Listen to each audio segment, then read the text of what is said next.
How's it going, everybody? Welcome back to the channel. And last time we were in a video like this, we reviewed 5 trades. I can't remember what website it was from, but it was from some Milwaukee Bucks journalist, and we reviewed 5 trades for them in the offseason that would be the dream target.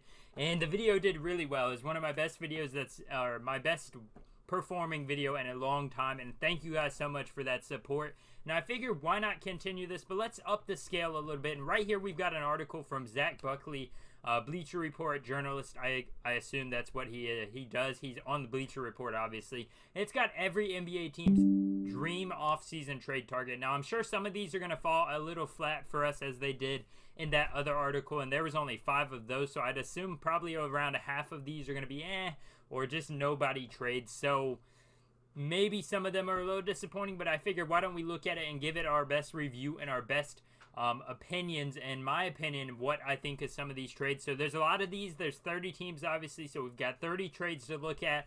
Let's go ahead and get into this first one. First off, we've got the Atlanta Hawks with Ben Simmons, who they got possibly as a trade target for him. I mean, maybe if the Hawks are trying to push for Ben Simmons, you've got to include like a John Collins, DeAndre Hunter, maybe Kevin Huerter would probably be in there as well. I do like this trade, though, because it gets another guy that can handle the ball, somebody else that I wouldn't say really can score at a high volume, but a guy that consistently made the All-Star game and a guy that can play defense beside Trae Young much better than Trae Young. That's something that Atlanta desperately needs, especially with how bad of a defender Kevin Huerter is. I mean, DeAndre Hunter, when healthy, is a good defender as well. And I'd say John Collins is at least average for his position. But honestly, if you're able to do a straight-up swap, if John Collins straight up for Ben Simmons, then I'd take that trade 10 times out of 10, assuming Ben Simmons is going to be back on the court. If he's not playing, obviously John Collins could be traded for something else, or John Collins is better even if he's playing and Ben Simmons isn't. John Collins is just straight up better of a trade or a better player to keep. Boston Celtics here, Malcolm Brogdon now. This is a little awkward because not really anybody assumed they were going to make the finals early in the season. This article was written fairly recently, May 26th, so just what? Less than a week ago, about a week ago. Still, I don't know if the Celtics would want to go after Brogdon. You know, he's an aging guy, a guard that struggles with his injuries. He's not really on the court all that much for the Pacers and hasn't been for the last few years. You've got a guy like Peyton Pritchard, an up-and-coming guy. Maybe Aaron Naismith can finally end up being a decent player on their roster sometime in the future. You've got Jason Tatum and Jaylen Brown, 2 ball handlers, guys that are dominant on that side of the ball. And maybe you get Malcolm Brogdon on a cheap trade just because the Pacers want to get rid of him. You give him a pick or something, they send him over there, and Boston just gets a guy that can play well for them. Not a big fan of this trade for Boston, especially after we've seen how good they can play after winning Game 1 in the finals right now. Last night, actually, is when it happened, when this video comes out. So we saw that happen. I don't know if Brogdon would be much better for the Celtics, especially considering Marcus Smart would be still one of the main ball handlers right there at that position. I don't know how well Brogdon and Smart would mesh, but at the end of the day, if you get a good trade for him and you make a move for him that's a fairly cheap offer, maybe you just give up a guy like Aaron Naismith and a pick, a couple of young prospects and a pick maybe, and you get Brogdon just to get the Pacers to get his contract off. Maybe that's what you do. If you're giving up any important pieces for Brogdon, that's definitely a no-go. And that's coming from a Bucks fan that loved Malcolm when he was on the team. Now, the Brooklyn Nets have a guy that I imagine is going to be on here multiple times, Rudy Gobert. Now, obviously, a lot of teams would go for Rudy Gobert. He's an elite defender, an elite rebounder. He can catch lobs. He can finish in the paint, but other than that, he's not bringing you anything offensively. But where the Nets are at right now, they don't need anything offensively. If they're keeping Kyrie, which it seems like at the end of the day, they may end up signing him to around a 1 or 2 year deal rather than what I believe he wanted, a 4 to 5 year deal. As long as they're keeping Kyrie and they have KD, they've got their offensive scorers right there. They've got shooters. They've got Seth Curry, Patty Mills, who had a so-so season, but he started out really strong. They've got shooters all around them, so they have the scoring in it. Nicholas Claxton has potential. He's just not there yet as far as being an elite defender, something that I think he can be one day. That's really about the best he's going to be as an elite defender. He's not going to really improve offensively or rebounding-wise, but I think he can make that jump defensively. And if you're going to be able to give up maybe a draft pick or 2 and Nicholas Claxton or a Cam Thomas, somebody that I've been a big fan of coming out of LSU, for Rudy Gobert, you definitely pull the trigger on that trade, especially after they traded James Harden for Ben Simmons. And just imagine that lineup, though, if Ben Simmons and Rudy Gobert ended up in Brooklyn. Hey, at the end of the day, maybe they swap Ben Simmons for Rudy Gobert just because they can tell, obviously, Ben Simmons is not going to be playing for us, so that's just better to have a guy that will play. Good trade overall for the Nets, especially if they get him for a fairly realistic deal. And here we go. This one's perfect. I mean, the Hornets, they've got a plethora of options they can go after. You've got Miles Turner. Rudy Gobert would be another good option. DeAndre Ayton, though, former #1 overall pick, and you can't even blame the Suns for taking him. I mean, I know Luka was taken behind him. Trey was taken behind him. There's a lot of guys that you could have taken above Ayton, and he was a little slow to start his career, but now he has really solidified himself as a dominant big man, and maybe after a rough series against Dallas and with the Suns, it's time for them to move on. Maybe they feel that way about Chris Paul and DeAndre Ayton. So I think the Hornets definitely need a center play, and that's something they've been searching for the last few years, in my opinion, very heavily.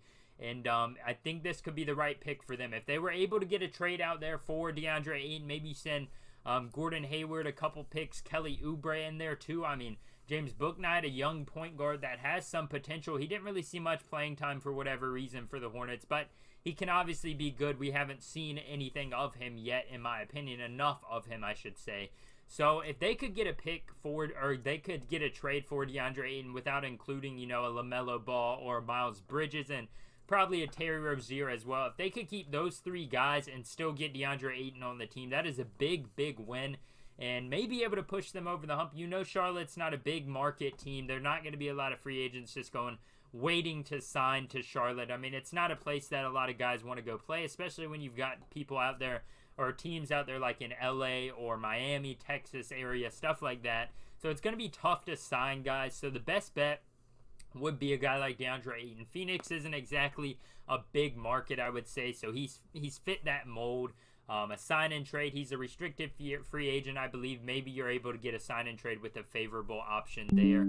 So yeah, I definitely love this trade for the Hornets there. Anthony Davis for the Chicago Bulls. I don't know how I feel about that. Now, we've seen a lot in the news revolving around Zach LaVine. You know, he has the same agent as LeBron, highly likely that he's going to want to go play with LeBron, considering, you know, he doesn't feel like the main option in Chicago anymore, which at the same time, he's going to be playing behind LeBron, not really playing with LeBron, so I don't know how that would work as far as his ego goes. But I don't think Anthony Davis is the option there. I mean, if you've got LeBron James and Anthony Davis and Zach LaVine, obviously you're going to be a very talented team, but I don't think if they trade Anthony Davis straight up for Zach LaVine, probably the only plus side of that is the fact that Zach LaVine doesn't get hurt all the time. We all know the jokes. Anthony Davis is constantly on the floor. So I don't like this trade too much for the Bulls. I feel like they'd have to give up a lot. This says right here, Nikola Vucevic and Patrick Williams. That is no value whatsoever. I mean, you'd have to honestly give up Nikola Vucevic, Patrick Williams, Zach LaVine, and probably a pick straight up for Anthony Davis. I mean, that dude is a top 10 player when healthy, but big if when healthy right there. So right now we've got the Cavs, Gary Trent Jr. I mean, you could probably put Gary Trent Jr. on a lot of teams for a dream target, but it's just not realistic for a lot of places. But I do think the Cavs have the pieces for it. I don't know how much it helps them too much. And honestly, I don't know how much the Raptors get out of this trade. I mean, I would imagine it has something to do with Colin Sexton leaving Cleveland, because we've seen those rumors recently. Him and Garland, just as the short backcourt like that, isn't really going to work out in the long run.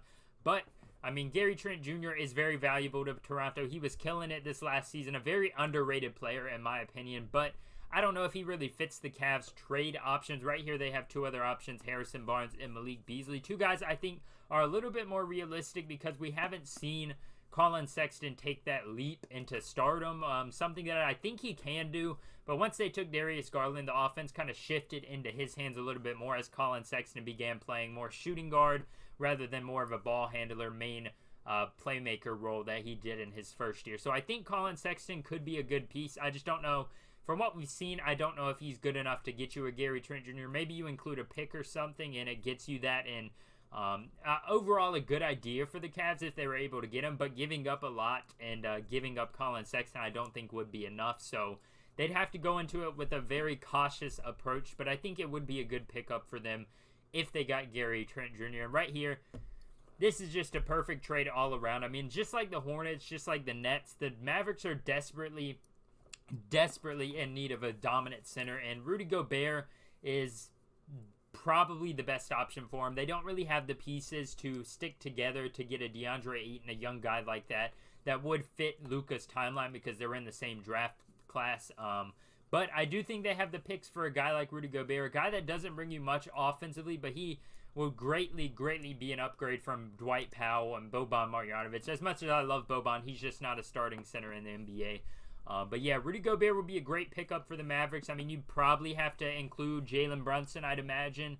And that leaves you with, Luka, Tim Hardaway Jr., Spencer Dinwiddie, Rudy Gobert. I mean, still a nice team. I don't know if they'd be finals caliber, but hey, they made the Western Conference Finals without Rudy Gobert, without a dominant center. So I think that'd be something that they really need, especially after watching a guy like Kevon Looney just dominate them the entire time. And don't know exactly how they would package it. I mean, I imagine it'd be Jalen Brunson, maybe another young prospect like Josh Green and a pick or something, because the Jazz are in a really tough situation right now, and I'd assume they're going to have to trade one of their main stars, whether that be Donovan Mitchell or Rudy Gobert. So yeah, good trade for the Mavericks there if they were able to get Rudy Gobert.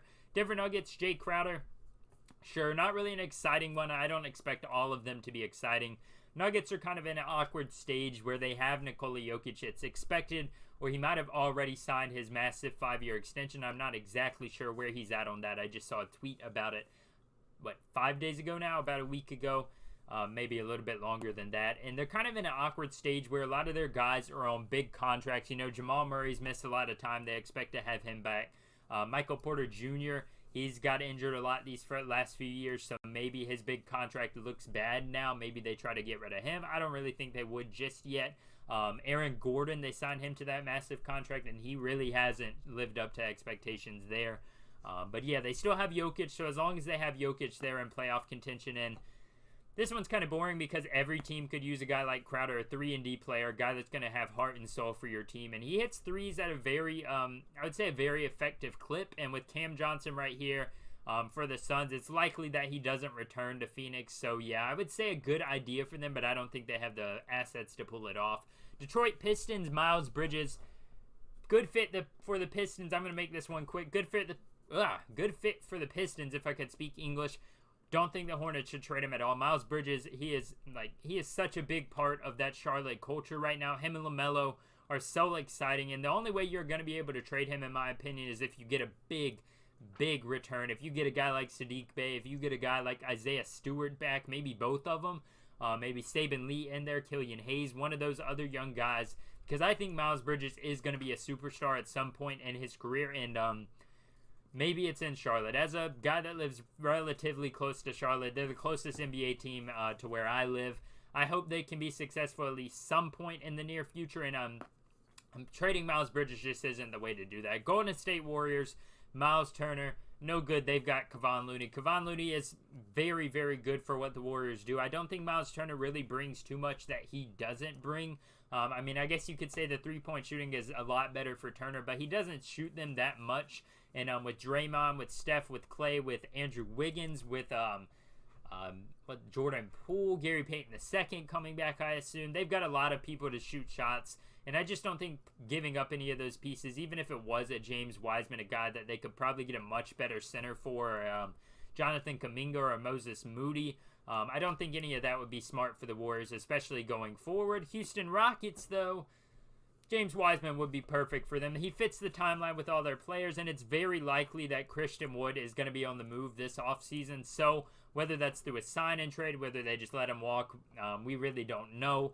I would imagine they're going to try and get something out of him, and this would be perfect. I mean, if the Warriors were willing to do a, let's say, include a Eric Gordon and Christian Wood, a veteran guy, and another, I'd say a mostly veteran center, a guy that hasn't played on a playoff team, but he can give you some quality minutes from what we've seen, and send James Wiseman over there to Houston. That would be great for both teams. I mean, the Warriors get a little bit more experience there, and they get rid of the experiment in James Wiseman, and James Wiseman goes to a team that I don't think is going to be winning anytime soon. A team that I think is very likely going to be bad for the foreseeable future. And he really matches their age. Him and Jalen Green would be great. They have the, number 2 pick this next year, or the number 3 pick, I believe. Yeah, I think it's 3. So they have a chance at a top 3 player. They get James Wiseman. They get Jalen Green. Alperen Sengun's still there. Usman Garuba's there.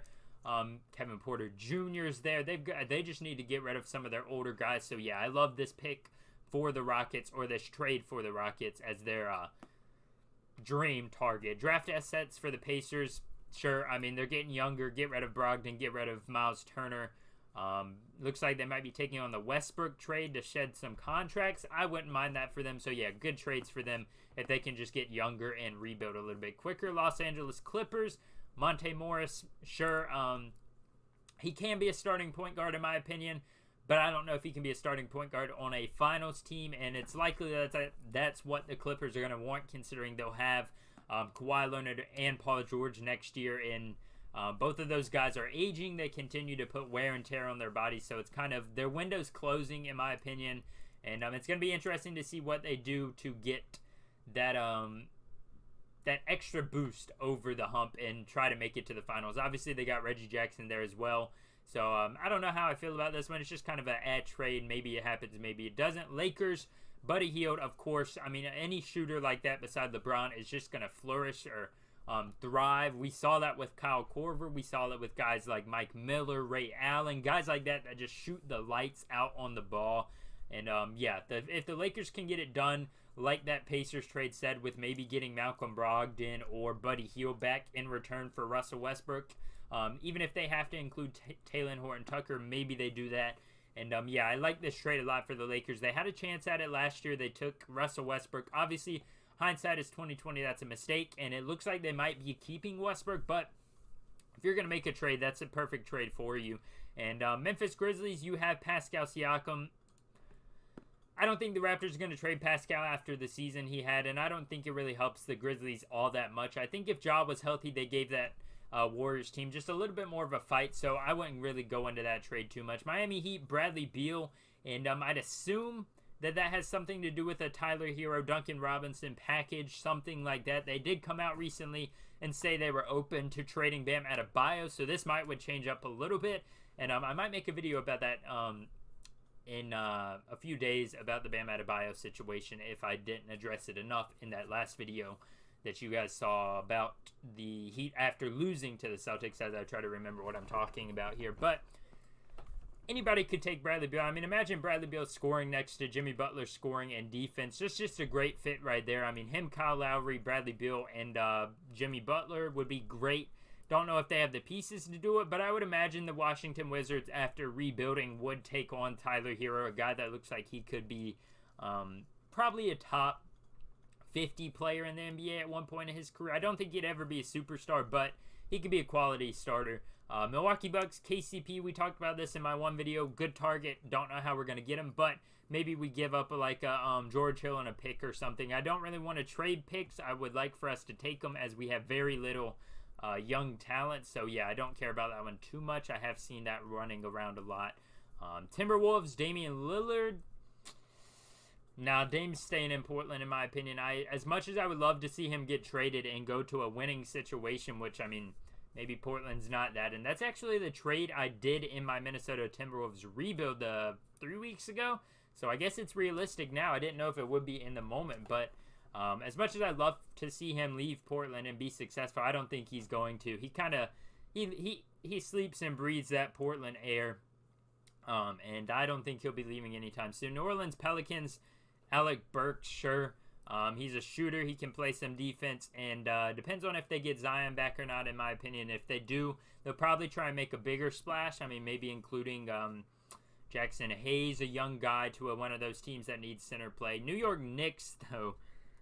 Man, Donovan Mitchell in New York would be crazy. How long has it been since the Knicks have had a superstar or a star player? I mean, I guess maybe we don't consider Mitchell a superstar yet, just because of his shortcomings in the playoffs. He's been inconsistent at moments. He's not the greatest defender, but I would consider him a star, at least close to a superstar by now. And Man, that would be a great trade for both teams, in my opinion. The Jazz get off of a guy that they know wants to leave, or at least wants a complete revamp, and it's likely they're not going to give up Rudy Gobert, in my opinion, and it's more likely they're going to give Donovan Mitchell up. So this would be a dream trade for both targets, and that's exactly what this guy's trying to capture. So, yeah, if they were able to give up a Julius Randle, a couple of young guys for Donovan Mitchell, I'm all for it for New York.